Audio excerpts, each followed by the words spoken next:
These rehearsal lines are for Carrie, Act 1, Scene 5. Look, we got mail. You can meditate later. This is the first piece of mail we've received in months that isn't a bill. It's for Pete. There's something brown and wiggly on the floor. Right here, Miss Granola. What are you doing? Just heading up to the third floor. It's either a badger or a raccoon. Either way, I'm going to get bit. What baby snake? You have mail, Pete. I've been looking for this. What is it? My check from the National Divulger. You don't think I can live on the salary you pay me, do you? The National Divulger? Isn't that the tabloid that makes the National Enquirer look like the Wall Street Journal? Voted trashiest of the trash 3 years in a row.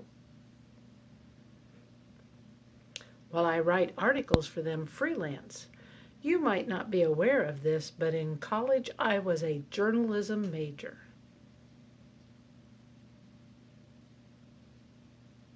Because in college I was a journalism major. When I'm not taking care of Lost Loon Lodge, I write articles for various news organizations whose reputations for accuracy are not at the forefront of their editorial philosophies. What does that mean? I write for tabloids. The National Divulger is one of my biggest publishers. Last month, it was Elvis living as a monk in Tibet. The month before, it was Elvis working as a delivery man in Detroit. The month before that, it was Elvis as a tour guide on the Amazon. This month, somebody beat me to the Elvis scoop. Astronomers see images of Elvis on Mars. It's that darn custodian at the Big Buzzard Inn up on Moose Antler Lake.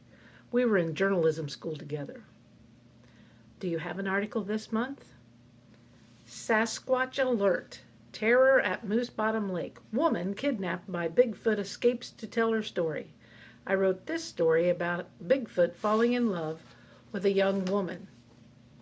I even made photos. People love Sasquatch almost as much as they love Elvis. It's my grandmother. She always wanted to see her picture in the paper, and I thought I'd said something close to home.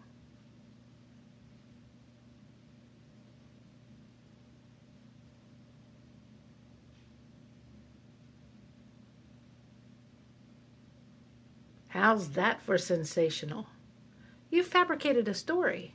I didn't fabricate anything. I just embellished the facts. There are no facts. You made it up. It isn't true. It could be true. Have you even ever seen Bigfoot around Moose Bottom Lake? No, but it doesn't mean he isn't there. This is like fraud.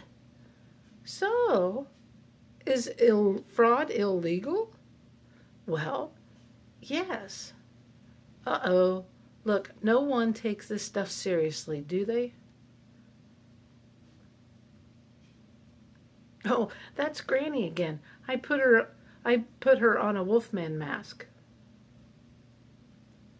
Snowshoes. You know, running through the woods in snowshoes is a good way to fall down and break your nose, especially when there's no snow. The blood looks good on the wolfman mask. You know, like Bigfoot's been eating an elk or something. Journalism. Now, bad fiction writing. Oh, come on. It's just a little creative fraud. Don't involve the Lost Loon Lodge. Yes, ma'am. Do you think you can round up all the wildlife that crawled into the motel last night and return it to its natural habitat? Some people just don't appreciate talent.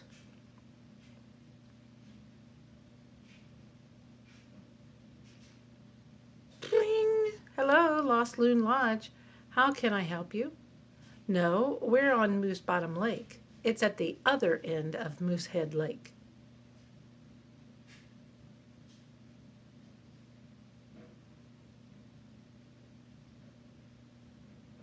Rumors about Bigfoot? Uh, an article in the National Divulger? Not familiar with that particular article. We've never actually seen Bigfoot, but I guess your chances of seeing him are about as good here as anywhere. Okay, 2 suites overnight? For an extended stay? Oh, what's the name? Oakley and Bench. Oh, sorry, Birch. Okay, see you two in 2 days. How about that? We're going to have guests. They read Pete's article in the National Divulger. They want to see Bigfoot. Maybe I will when they arrive.